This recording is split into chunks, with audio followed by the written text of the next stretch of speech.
they're in their 80s. Yeah, she was probably 90. And didn't she have like a big old pink dildo in her nightstand? These are the things that you don't want to know about your grandparents. It does still go on when you're like 70 and 80. Okay.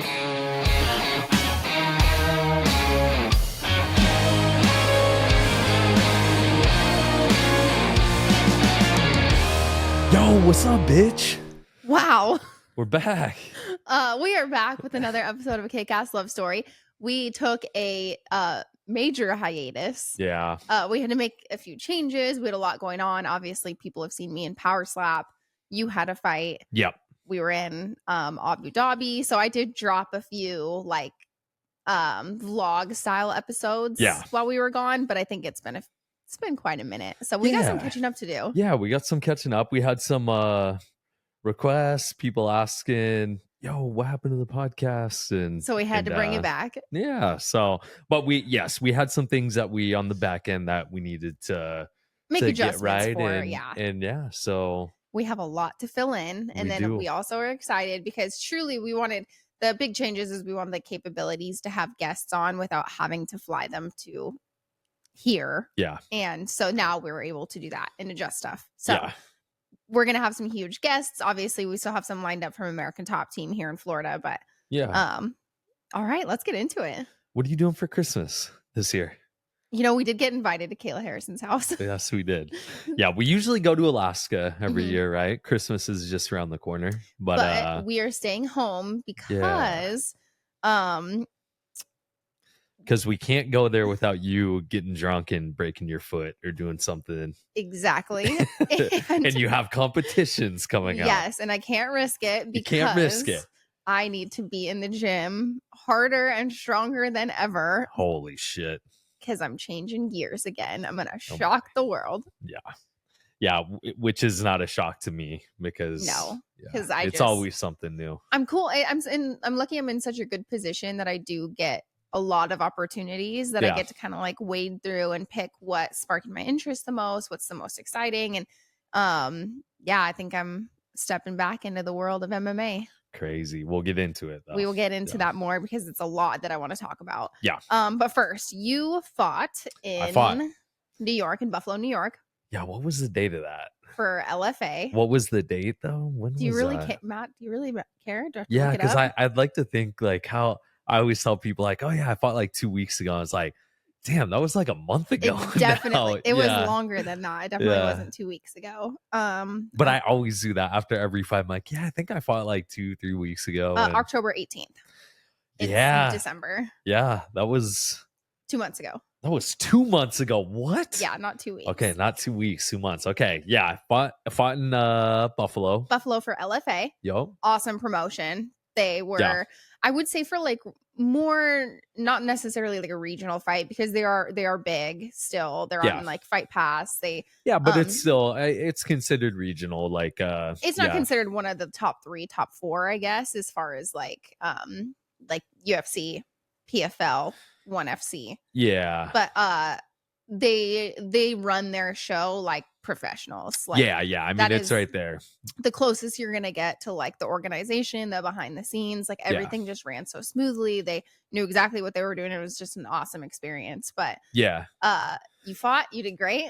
Yeah. Well, coming from Bellator, the contract, it's kind of in a I guess limbo spot or where the next direction of my career and so you're like, man, let's just pick up a win, go get a fight. I dropped down to 170, which previously in my professional career I had fought at 170. But we got hooked up with 2 amazing people, Eric, our nutritionist, and then Dara, the chef, and really made like the weight cut super easy and and truly, I mean, you went up to 185 for Bellator just based on opportunity. Yeah, and based for sure. on the division, there is a lot of factors for you to move up. Yeah, but I do believe you're a true 170 or you're faster without losing any of the strength or power. Yeah, and you were able to like just showcase your speed in your last fight, which was awesome. How funny is it though that before I just made 170, before you'd always tell me like, no, you are never going back to 170. No, Because it used to kill me. Like, and you used to threaten to go down to 155. no, I could never go down to No, I don't think 155. so. But you were bigger. Yes, and I you was were bigger. cutting 17 plus pounds of water weight in 24 hours. That's what's gonna kill you. Yeah. You got kidney stones when we were in Israel. When you fought there, you came back. And that was at 185. Too, that hurt your kidneys just based on how much water you were cutting. But yeah, working with a nutritionist is really smart.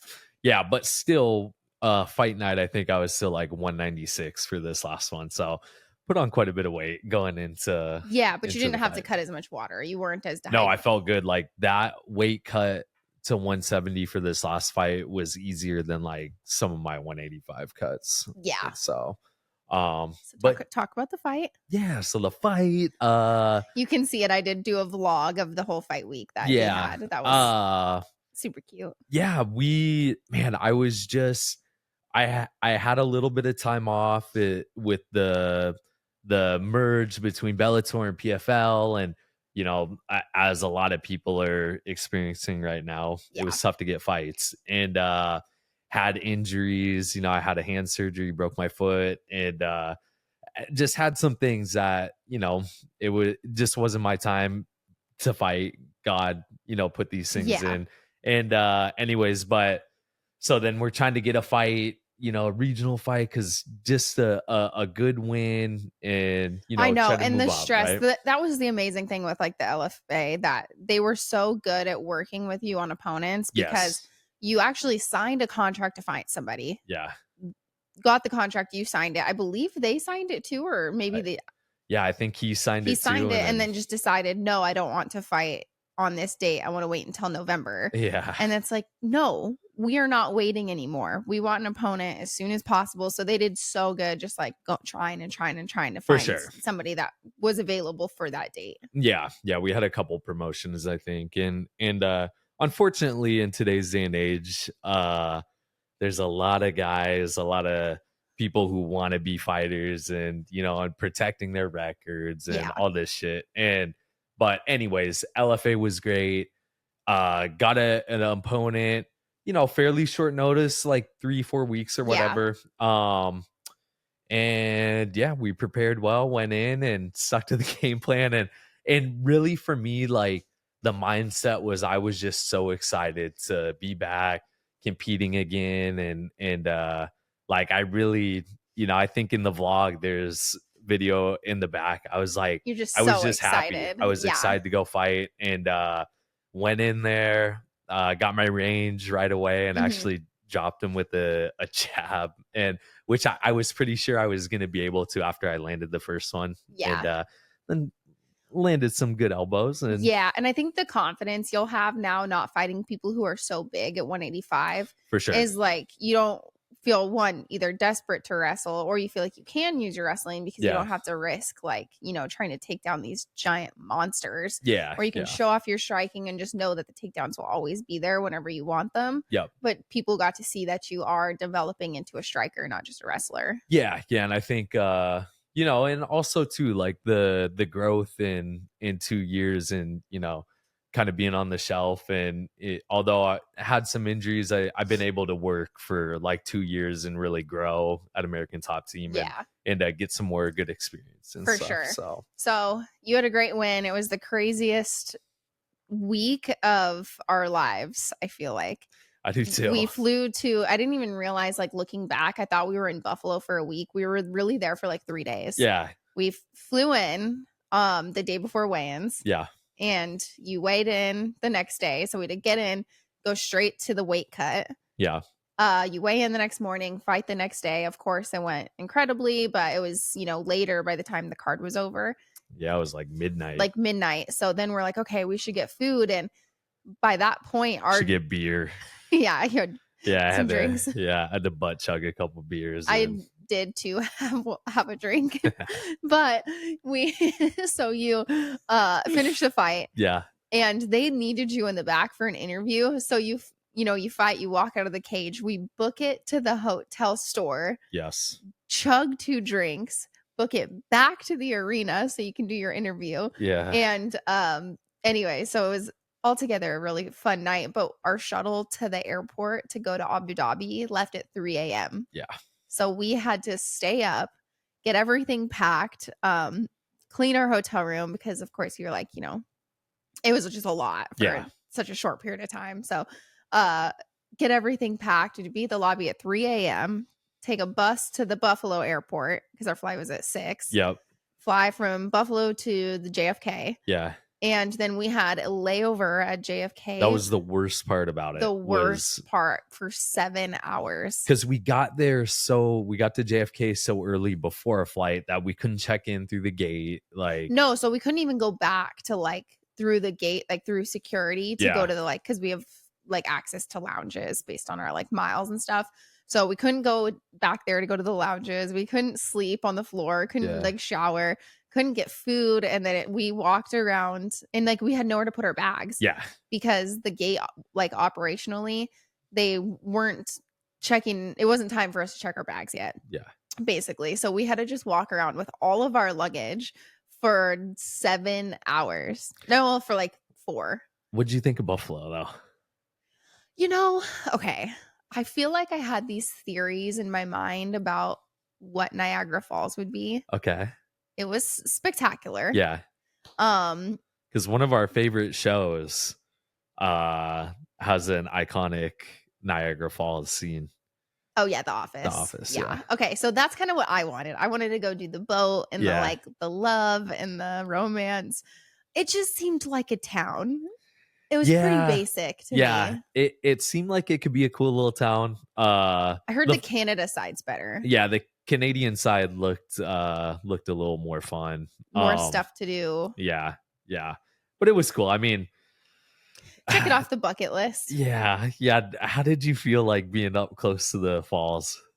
I kind of wanted to jump off. I did too. That's what I wanted to get at, which is really sad because a couple weeks once we got home, remember my dad called and said that lady jumped over with her kids. With her fucking kids. That's terrible. Yeah, terrible. But yeah, just for it's one of those kind of scary feeling things of flying that situation. You kind of want to crawl over the guardrail and that's dark. But anyways, yes. Anyways, I do think that Buffalo could have been a little nicer. I don't know. There just wasn't a lot of good restaurants. There was good food trucks. I do love a good food truck. Yeah, the food was not ideal. And especially when you finish the fight so late, there was no food open. Yeah. And trying to get Uber Eats, there was basically only Burger King. Yeah. And I had to compete in Power Slap a few days later. So I couldn't just be pounding Burger King.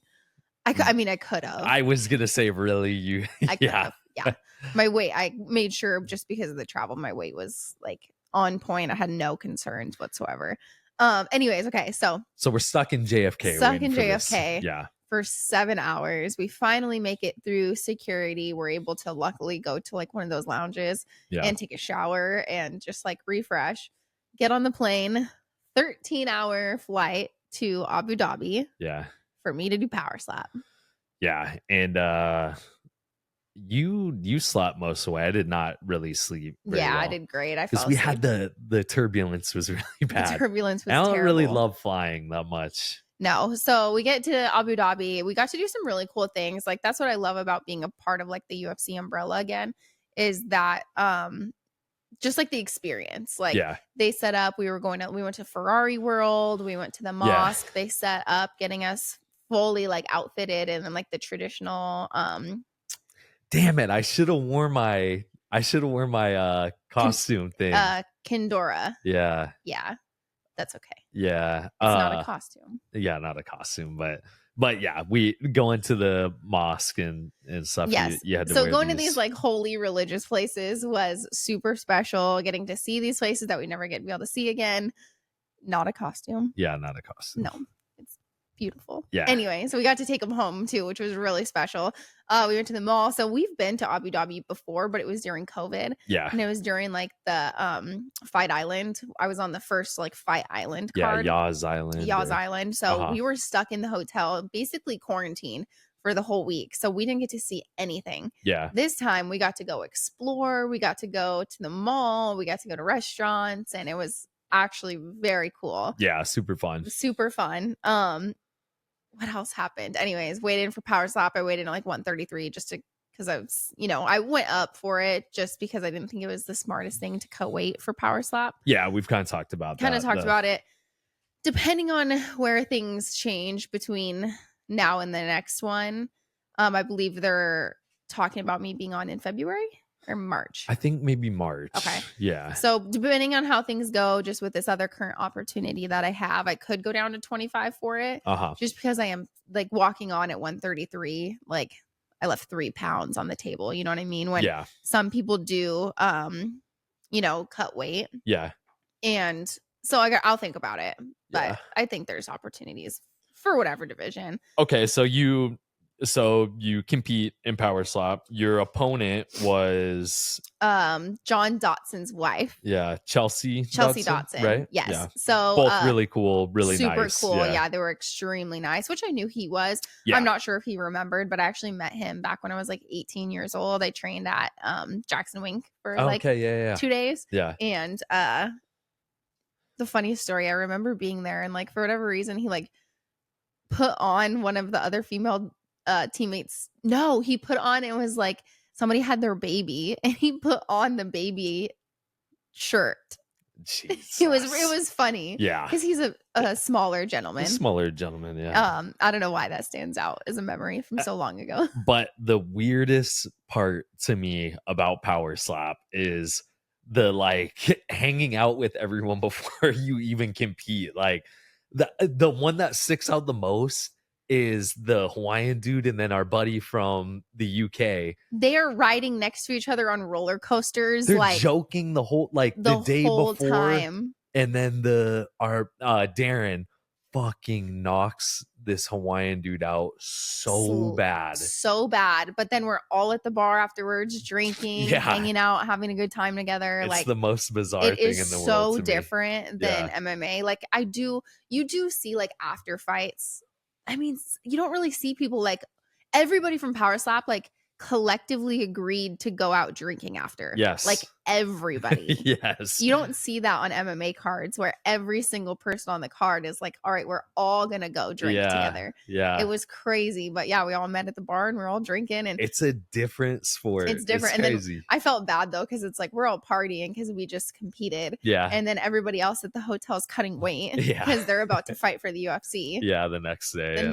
Or whatever. Yeah. Yeah. No, it's bizarre, but it's fun. It's kind of I mean, it's exactly what you think of, like, guys getting drunk at a bar and seeing who can slap each other. Yeah. It's exactly like that. 100%.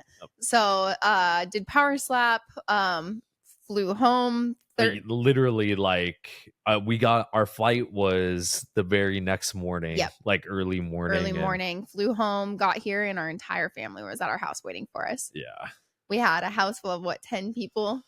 It was like 3 weeks of chaos. Yeah, for sure. We did need a big detox after all that. Yeah, you broke down a little bit. I did not. You were a little overwhelmed. I was overwhelmed everything because I like to be at home with my dogs and you in my peace and quiet, preferably not around a lot of people.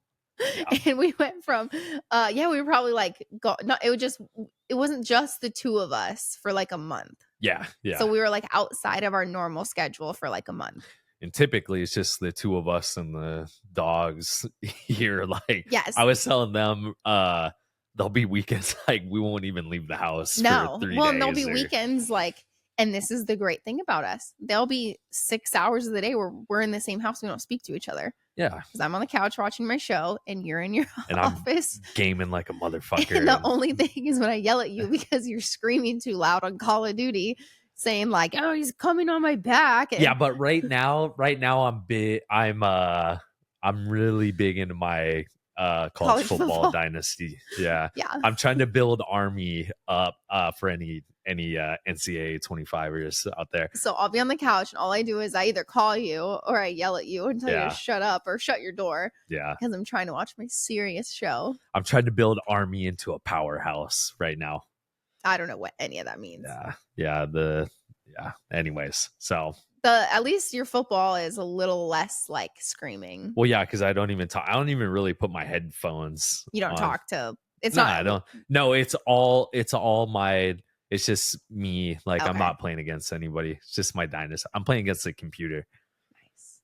Heisman. Super Yeah. cool. Yeah. Super cool. Okay, back to Power Slap. So, Yeah. I do believe so. There was a card in Saudi Arabia coming up, which I was interested in I being think on. February, right? February, Yeah. which I was actually super interested in being on. I love traveling and seeing the world. Yeah. But we unfortunately, not unfortunately, but unfortunately, having our dog, it was just a lot to travel that far with our kids and just the chaos. And you're training for a fight, hopefully. And yes, hopefully, and you will hear it here first, but hopefully we can announce we're just something waiting for here. A contract. Yeah, soon. But I'm also saying ready in case something short notice comes up. But for sure, the promoter told you just to stay ready, which is great news. Yeah. So just the logistics of getting to Saudi Arabia, and then us.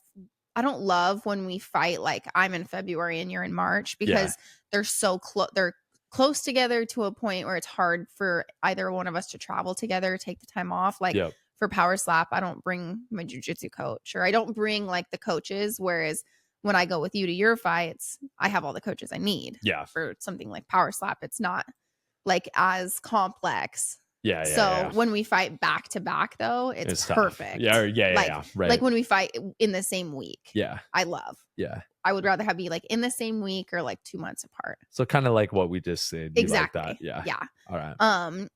But so I believe that I did ask to be put back in for Power Slap in March. Yeah. So, and then hopefully either you'll go first or I'll go first in March, and then that would be awesome. So that's March. What about the next? April? Yeah. We jump into it. Yeah. Okay, so there has been rumors, and this is one of the things that happened. So we're in Abu Dhabi, and one of my old coaches, Uriah, comes up and was like, "Hey, have you heard of the GFL?" And I was like, yeah, you know, my managers mentioned it, but I've been a little bit preoccupied with Power Slap because I just, you know, competed today. Yeah. And he's like, "Oh, you do Power Slap?" Yeah. Anyways, so they're like, "Oh yeah, they threw your name around. They said you're a part of it." And I was like, "Oh, okay, I should figure out what this is." Yeah. That's awesome. But so if anyone's seen the rumor, so GFL, New Fight League. Yeah, Global Fight League, I think. Global Fight League. Yeah, Global Fight League. So new MMA organization, they are picking up anybody and everybody who has a name in the sport that's a free agent. Yeah, it like seeing the official signees is pretty good. Like I just saw Vanderlei got signed. Gegard Mousasi. Yeah, Mousasi. From our gym, T-Bow, Tiago. From our gym, there's like six. I think there's people. like at least 6 guys. Yeah. So they offered me a contract. Yeah. And I said yes. Yeah. So going back to MMA. Going back to MMA. And I think this is the perfect opportunity because I didn't necessarily leave MMA. I definitely didn't leave MMA because I wasn't passionate about it anymore. Yeah. But leaving when I became a free agent outside of the UFC, the biggest offer that came in was bare knuckle boxing. Yep. They were the ones, they presented the best offer to me, and it was exciting. It was new. It definitely like sparked my interest. And not that I didn't want to fight for Bellator, or, you know, I had a few others, but I didn't feel like that's where I wanted to take it. Yeah. And I was like, no, I want to try this bare knuckle boxing thing, which I did. I absolutely loved it. We're going to go to the fights this weekend. Yeah. So then it was like, okay, I did bare knuckle boxing. And then I just kept getting like a boxing opportunity and all these other opportunities. And now there's this new MMA organization that actually made me really excited to fight for them. Like, the way they're doing it, they're legit paying their athletes. Yep. Everybody I've heard that's, you know, negotiated their contract so far is extremely excited and like happy. Yeah. And I also saw that, which I don't know the logistics behind the scenes, but they're doing like a pension for the fighters, pension fund, and I think like health insurance. Yeah. A bunch of crazy stuff. But also like going back to your decision and stuff like that, I think you got to a point in your career where you're a prize fighter now, right? Like you're fighting for big opportunities, and you're not necessarily a journeyman trying to, go sign with Bellator and work your way up to fighting for a belt or, per se. Like obviously that would have been something that, but I think for you in your name and your Yeah, brand, and I and think that obviously there's value, and of course I want to fight for a title one day. I want to work up to a championship, but I also feel like I have this realistic mindset to the point where if you're doing a job and you're not getting paid your value for it, yeah, then it's a hobby. yeah, And I just felt like if I'm going to do the same job, if I'm going to be doing the same violence, the same dedication, the same drive, I'm going to go where I'm going to be making the most money. yeah, Because careers in MMA, like I'm lucky I've been able to compete for this long. yeah, And a lot of them are short lived. I've trained with people who got hurt in the gym, got knocked out, and they never could fight again and never got their opportunity. Like you just never know when it's over. So I want to do everything I can to make the most money while I can and the most opportunities and be able to provide for my family forever. yeah. And that's what's great about this is Mm-hmm. I know some of the names that are in that just signed with the GFL, like a couple of the guys were done Yeah. competing and, had Like, pursued other careers and stuff, but then I'm a firefighter now, or I'm a cop now. Like, had to do other things because they weren't able to really make true, value or profit from their MMA career. But if this goes the way that, they're saying and everyone believes it's going to go, it's life-changing for, all everybody. the athletes who are doing this. So but the crazy cool thing, it's awesome. But the crazy thing is all the rumors that are circulating, like everyone's like, what's going, like, it's just like no one really knows a whole lot. No. And there's all these whispers throughout the gym. Like, is this real? Is this happening? Like, it's like too good to be true. It's like too good to be true. And like the DMs that I've been getting from athletes, like, hey, they threw your name around. Are you doing it? Are you signing? Like, Sage Northcutt DM'd me and was like, hey, have you heard of this GFL? Like, are you going to sign with them? I was like, honestly, I can't tell you anything. I don't have enough information yet to share with you. Like, my conversations have been preliminary, but, I should know soon. Yeah. That was, a few weeks ago, but obviously he signed with the PFL. Yeah. I think he just signed with the PFL. So obviously he chose to go a different direction, but it's exciting. It is, yeah. And I'm happy to see you go back to I had so much fun MMA in striking today. Yeah. And people don't realize, like, in my UFC career, when I fought Jessica Rose Clark and I shattered my forearm on her forehead, my arm was ruined for like 2 years. Yeah, like, for sure. I broke my arm in that fight, shattered it. Yeah. Kept fighting through the third round with this broken arm. So I had a surgery. The surgery failed and they didn't know until 6 months later. Yeah. So I went 6 months in a cast, basically, which is unheard of. And then I had a non-union fracture. So it never, like, my bone never healed. Yeah. So second surgery, I make it through the second surgery just fine, go through the healing process, back in the gym, break my arm again. Go through that, the like recovery process. Then, that was when I went to your Bellator fight with a broken arm. Yeah. Went to your fight, went to Alaska, went to Mexico, and then came back and had surgery. Yeah. And then, so that was another surgery, training again, broke my arm again.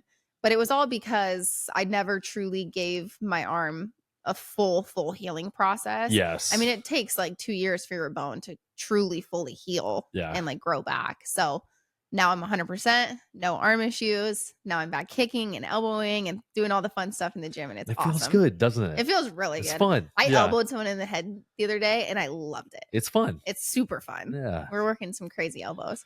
So whether you like it or not, going back for another run at MMA. Yep. It'll be fun. Yeah. I'm really, really excited, and the promotion seems really cool, and we'll see what happens. But that's supposed to be in April. Okay, cool. So I'll be doing Power Slap and then so crazy. We're gonna have a busy year again in spring. Yeah, especially in spring. Yeah, it's gonna be wild. So okay, I want to talk about our trip. So this is gonna be like a funny segue. Okay. So we went, obviously we had all of our crazy stuff. We were here for a few weeks after our family left. We ended up going to Oregon because you haven't taken me back to where we got married.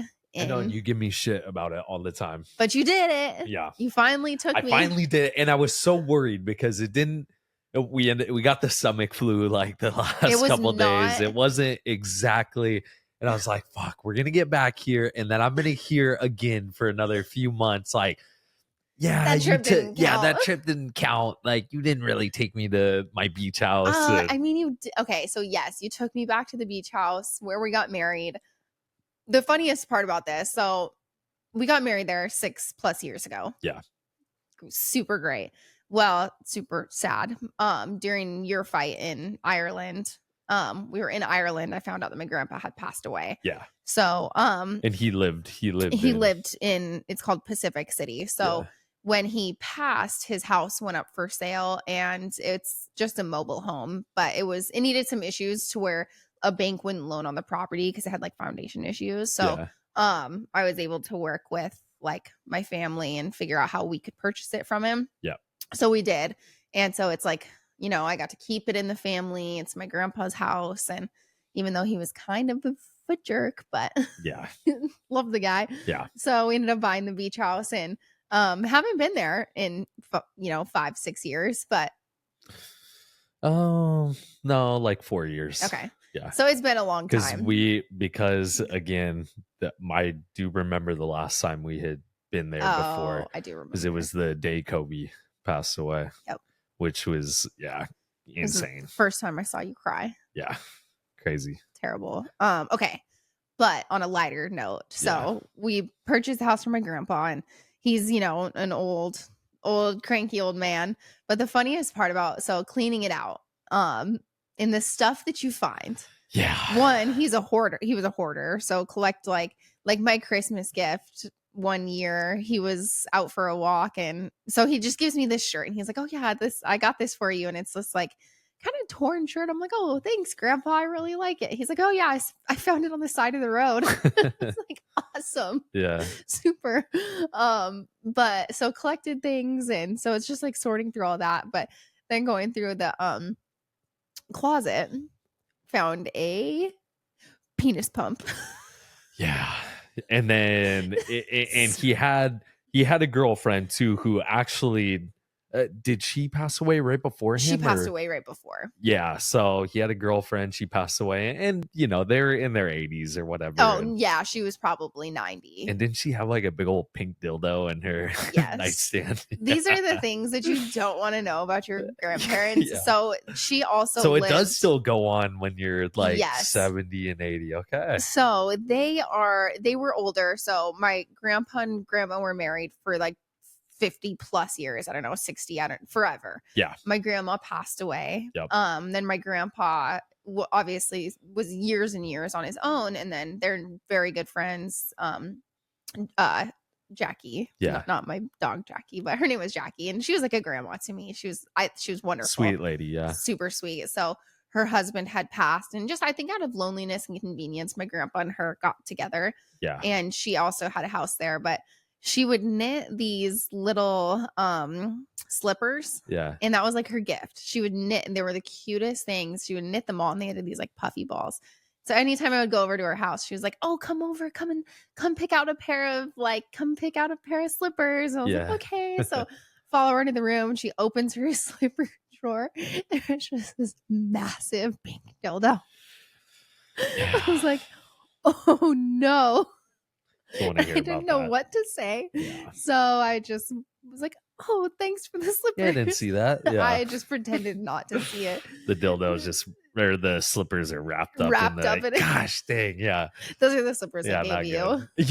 No, the slippers I have some Air Force. I have some 85 Jordan slippers that Robin made me that are actually really, really cool. Anyways, so yeah, it was just funny, like cleaning it out, the funny things that you find from old people. Yeah.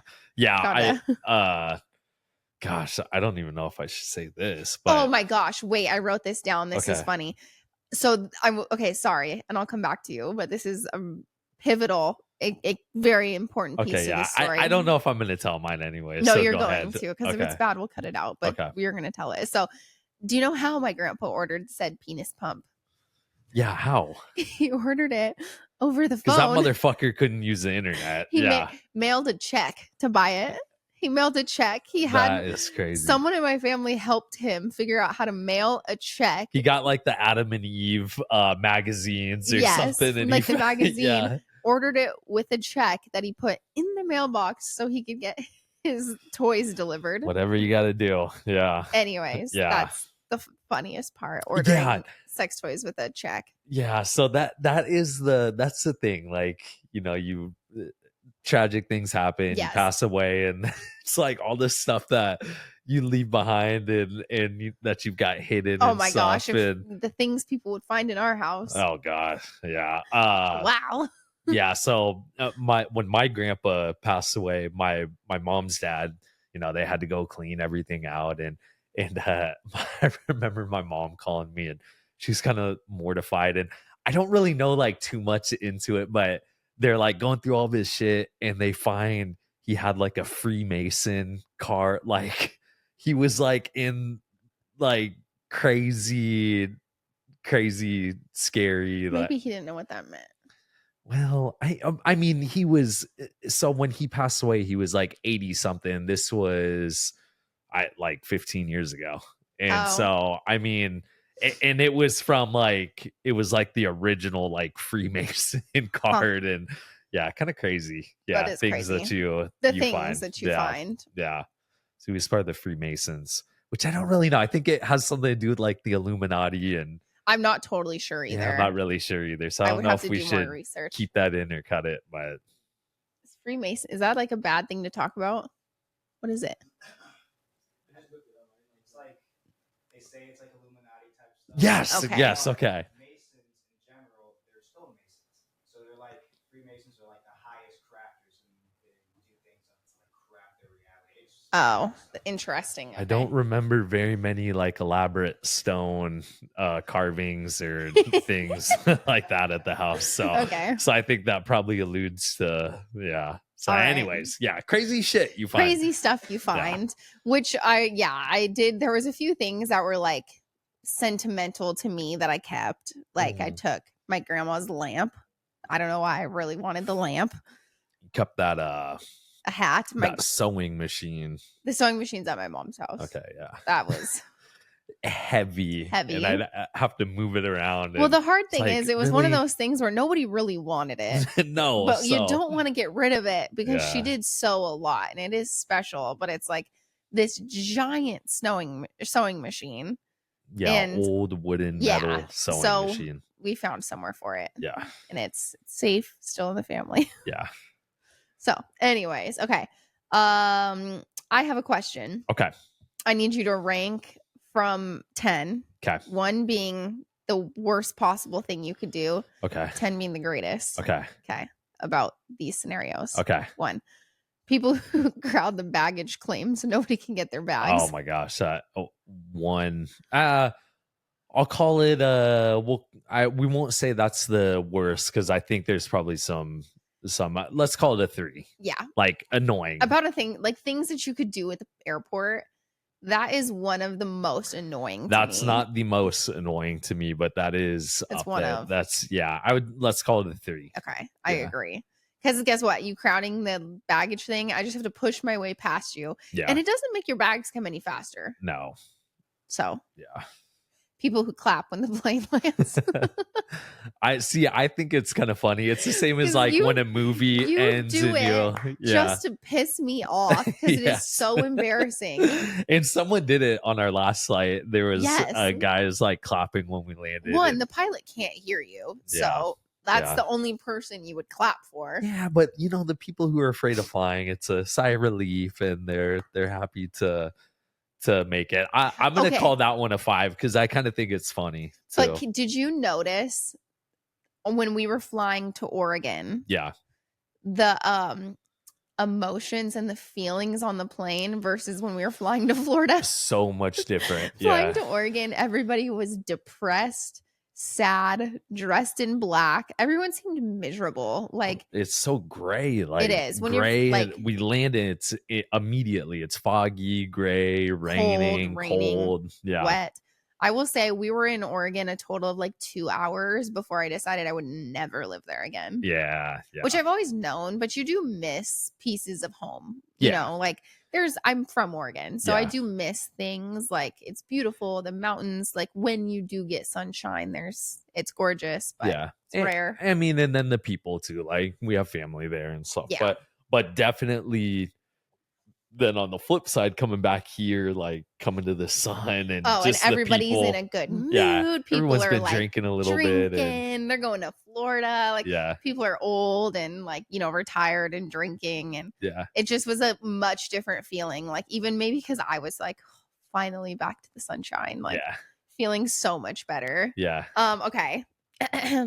People who stand up and run forward as the plane lands. That's number one. That's the worst. The people who are like in the back and they work their way up to the front before drives me nuts. The people who don't have like basic airplane, like, what's the word I'm looking for? Etiquette. Yeah, etiquette. Like the best airplane etiquette. Like I understand if you've never flown before, but it's very easy to like read the room and like just follow along. But I've been on planes where people just stand up and push their way forward and like or I'll be in the aisle and then this person comes up and I just make sure I get in front of them, or I drop my bag in front of them, because it's like don't do that. That's a one on that's the worst. Wait your turn. There's an order of getting on and off a plane, and it's to make it as smooth as possible. And the nice thing is, like, even if they're like, oh, I need to catch my next flight, it's like, okay, guess what? 90% of us do. One. And then two, like the airports, if you're like close to missing your connection, they hold it and say, hey, we have 5 people who need to get off before everybody else. Stay in your seats. Let these 5 people off. Like they know what they're doing.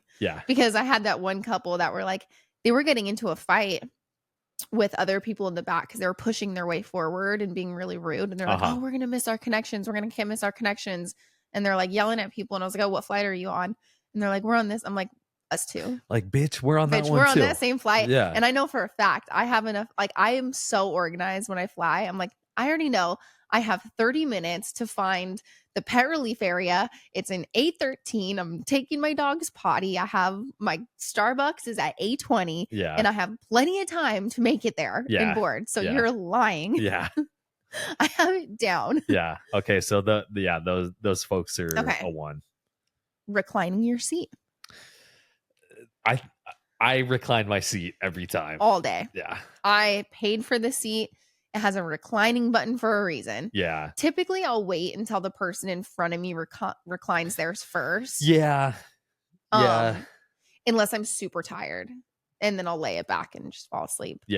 But 100%. Like people who the complain seats are about made to recline. They are made to recline. If they weren't made to recline, they wouldn't have a recline button. And it's the airlines' fault and all that for making the seats too close. Small and so tight. Like I do feel bad for people who are like either taller or bigger or just need more room. Because airplanes are so small. Okay, so a 10, because I don't think that's that's wrong. No, if you want to recline your seat, recline your seat. Okay. I was on that flight. Gosh, this was a while ago. But like, so they have certain specifications for dog carriers. And different seats are different sizes. So like the thing wouldn't fit under it was just Dennis. His carrier wouldn't fit underneath the seat in front. So I put it under as much as I could. This lady comes over and she had to be new. She was like, hey, the bag needs to be under the seat. I'm like, oh, well, it's actually my dog. And she was like, I don't care. Put it under. I'm like, well, I can't squish him. Like, I can't squish him. It won't go under any further and I'm not going to hurt him. She's like, well, if there's an emergency and the plane goes down, then if you can't get out, you're going to die. And I'm like, lady, if like that's very morbid and aggressive to say on an airplane. Like, don't freak everybody out. 1, 2. If this plane goes down, I will never leave my dog behind. That's my kid. I would sacrifice my life for my dog. So sorry, lady. Anyways, we were fine. 10 on the recliner. 10 on the reclining. Those are the only airplane ones that I had. Okay. Sorry. I was when we were flying. You were thinking about while we were at the trying to get our bags from baggage claim, and I wanted to throw hands. But I was tired. I mean, kind of caught up on as far as what we had or what we missed out on. It we haven't I think really, so. yeah, we haven't really. We've just been busy. That was a big part of taking a little break too. Oh, yeah, super busy doing a bunch of photo shoots. I had the most awesome collab with 4 girls, me being one of them. Yeah. And it was the coolest collab ever. Yeah. And I already posted the like little behind the scenes video on YouTube, but it was myself, Hannah Goldie. How the hell do I apply to be like the videographer of all these and document all this shit? You'd have to fire him. It's like, Sorry. damn. Yeah, I get to film all the, yeah. You'd have to 4 girls. You could come be the oil person. I could. Yeah. Speedo required. Yes. Yeah, but I would only, I could just oil you up and look at the other ones. Yeah, that's true. Okay. And everybody needs oil. Yes, everyone does. But they probably have significant others who like they do. I can't be oiling up. I would say I think most of us did. But I'll oil, yeah. So it was me, Hannah Goldie, Macy Estrella, and then Ashley. I think she goes by Ash by Elegance for like pro wrestling. Yeah. But so it was 2 professional fighters, 2 pro wrestlers, and I had never met any of them before. So I was already nervous. Like, you're showing up to house with these 4 gorgeous blonde women. I'm not around girls ever, almost ever, because I go to a professional fighting gym. Yeah. Anyways, so I was a little bit like nervous, like nerve-wracking, meeting all these like powerhouse women. They were so freaking cool and so nice. Yeah. And we had like the best time ever. And made a bunch of cool content. So yeah, massive photo shoot. I know. I don't understand why you get nervous doing this shit, but I just assume girls don't like me. I know, which is just a really insane mindset. I know my doggies like me. But yeah, so and more photo shoots coming up. Yeah, more collabs. I think we have some more big collabs that are getting set up right now. Yeah. Just because I'm having fun like collabing with other people. Yeah. It's awesome. Especially with everything coming up too and all that stuff. So yeah. Well, I guess that could be our catch-up episode. Next week we should talk about guests and what else we got going on. Yeah, we got some cool guests lined up. I know we have a lot of Power Slap athletes that want to come on and talk about Power Slap. I think it'd be interesting to talk about like the rule set more, the behind the scenes, the judging. Yeah, just like hearing a little bit about like how other people get into it and stuff is what intrigues me. Like, I know talking to a couple of them, like one dude was a construction worker and he had seen it on TV and was like, yeah, I could do that. And it's so interesting, the different like walks of life.